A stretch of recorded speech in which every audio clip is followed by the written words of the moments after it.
Yeah.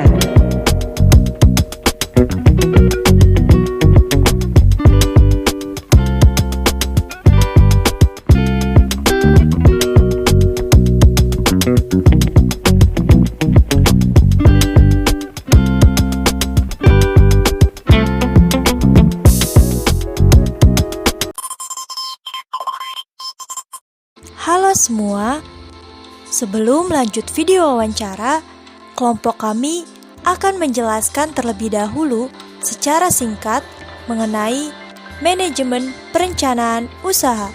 Nah, kita mulai ya. Apa itu manajemen perencanaan usaha?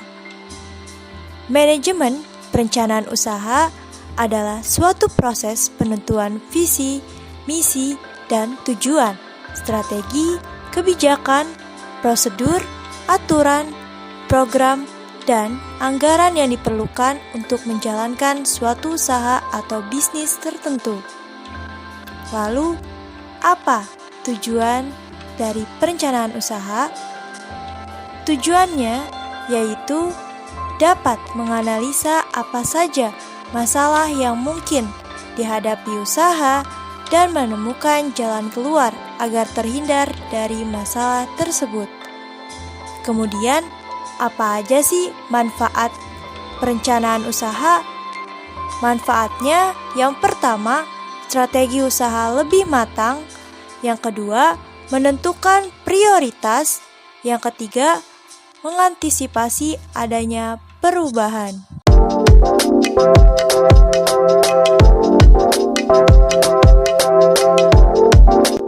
Selamat siang. Untuk saya dari pengantar manajemen selaku dosen mengampu yaitu Bapak Profesor Dedi Tuwana dan juga Ibu KPPIA. Kenalkan di sini saya sebagai pemaparan. Nama saya Sulaiman Pangas Mengulang. Dan di sini ada narasumber saya yang bernama Bapak Iqbal. Kita langsung mulai wawancaranya ya. Pertama-tama Pak, di sini kami selaku dari mahasiswa Universitas Negeri Jakarta izin untuk mewawancari Bapak ya, agar dapat memenuhi tugas kuliah pengantar manajemen kami. Di sini saya ingin bertanya yang pertama, apa nama usaha dari Bapak yang sedang Bapak jalani sekarang? Auto 578. Auto 578 dia bergerak di dalam dunia cucian mobil sama detailing, coating sama penutupan. Bapak sudah sejak kapan mulai merintis usaha ini? Kalau saya baru 2 tahun, cuman kalau usaha ini udah lama.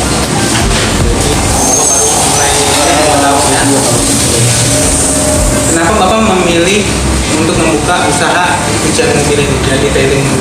Karena pasar otomotif itu gak ada matinya sih, jalan terus. Mau sampai tahun berapapun sampai jalan terus. Juga orang makin zaman sekarang juga makin otomotif ini ya, makin berkembang terus ya. Mobil-mobil juga sekarang makin aneh-aneh lah gitu kan.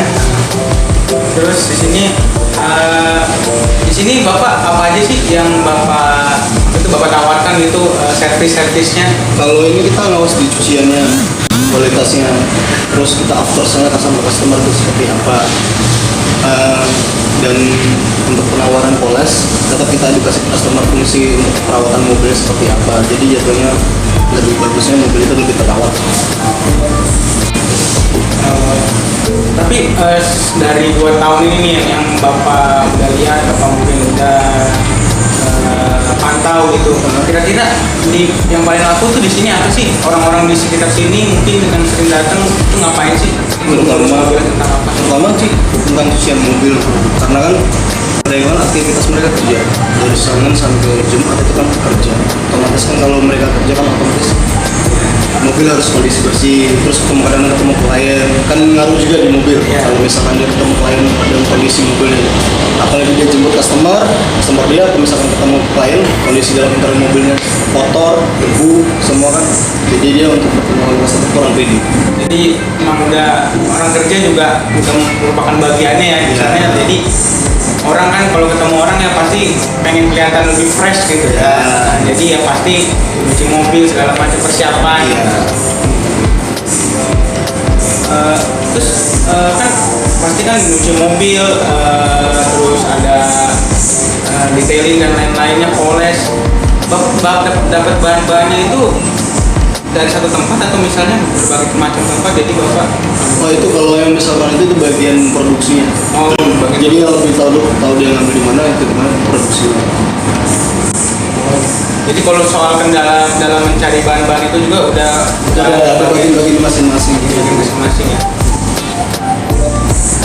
Ini kan bapak nih kan udah 2 tahun nih, saya lihat juga kita di sini yang udah survei tempat bapak ini juga sudah lumayan oke, berkembang gitu kan, dia usahanya sudah jalan berkembang udah oke.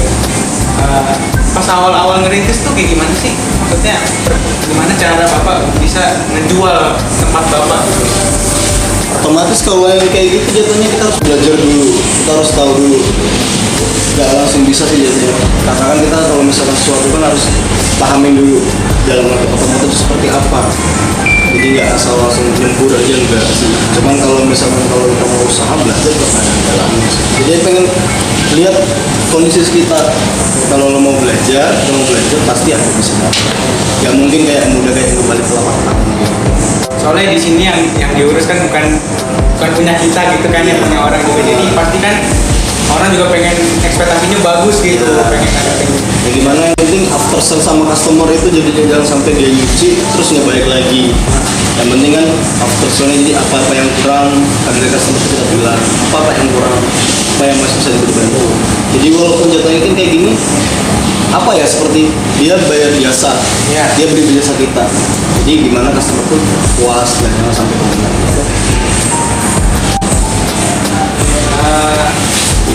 Kira-kira kalau lagi rame-ramenya bisa berapa mobil pak? Kira-kira kalau masuk ke sana? Ya kalau kita rame sih nggak tentu sih mas. Kalau misalkan itu kan lihat kondisi. Kalau musim hujan ya pasti sepi lah mas ya. Oh iya. Kalau udah musim kemarau apalagi di Sabtu Minggu ya lumayan lah itu ya buat untuk mobil bisa mana sampai masuk. Ya range-nya bisa banyak tuh. Untuk dari segi kan bapak tadi udah bilang ya, kalau bapak berarti kan menerima kritik dan saran gitu kan, jadi kalau ada yang datang, mas waktu itu saya kesini kurang ini, bapak pasti menerima kan ya, supaya bisa diperbaiki kan, kurangi di mana. Jadi berarti kepercayaan dari customer sendiri kan, itu yang bapak harapkan gitu kan. Customer kan mas beda-beda mas. Gak semua kita pukul rata semua. Ada yang baik, ada yang kurang baik. Cuma kurang baik dalam arti dia ngasih tahu dalam arti mas ini kurangnya di sini, mas kurangnya di sini. Ya bisa kita pukul rata semua customer semua sama. Beda pasti. Jadi ada yang customer yang enak, baik juga. Cuma ada yang diam, cuman dalam arti mereka. Memang kalau ngejalanin buka usaha segini kayak jangankan usaha cuci mobil, mungkin usaha yang lain juga sama ya, pasti ketemunya orang-orang yang sifatnya beda-beda. Kita harus juga ngertiin juga gitu. Kalau kita nggak ngertiin nanti nggak ada pemasukan di kitanya kan. Jadi jangan gimana customer itu kalau masuk sini nyuci, yang penting dia balik lagi. Kepuasan dia kan jatuhnya kan membayar jasa, membeli jasa gitu. Jadi gimana kondisi mobil dia udah bayar jasa kita harus puasin. Jangan sampai dia komplain. Sebisa mungkin menghindari namanya komplain mas. Yang penting kita kasih yang terbaik lah gitu dari pelayanan kita kan. Jadi orang juga mau ibarat naik harga sedikit tapi tetap karena ini udah oke. Ya, kalau kualitas kan kita lihat kondisi kualitas mas. Kalau misalkan cuci bagus, kalau mahal-mahal cuci nggak bagus, sama juga bohong. Iya. Ada harga, ada kualitas lah ya. Ya bisa juga, yang penting kan kalau misalkan murah cuman kualitasnya bagus nggak masalah. Kadang ada yang bayar mahal kualitasnya kurang bagus kan komplain, dia nggak mau lagi. Customer itu kan kalau udah sekali kecewa kan dia bakal lagi. Nah gimana caranya customer itu jangan sampai komplain. Terus kalau misalkan komplain harus cepet-cepet langsung handle. Jadi dia bakal baik lagi. Jadi rasa apa ya kalau kita bilang ada yang kurang, cuman kita langsung apa yang kurang kan, karena kita tanya. Soalnya kan apalagi kalau misalnya customer oke, dia punya teman kenalan, sini aja. Nah, tuh customer to customer gitu ya. Jadi informasi itu kan bisa meluas kan, kalau informasi yang paling luas itu kan dari handphone, dari mulut, lebih trust gitu dengan percaya.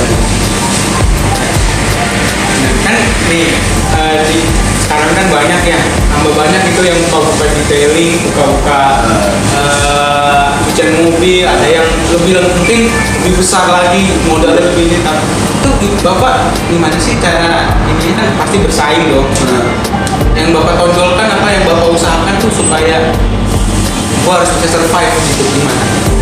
Kalau kita sih gitu after sale mas, jadi apa yang kurang dari cucian itu makanya after sale-nya apa, jadi selama dia nyuci desain kita mau berapa, gimana caranya, jadi jangan merasa dia nyuci mobil doang, jadi sharing apa yang kurang, apa yang misalkan istilahnya apa nih dapat kita bisa belajar dari dia kan.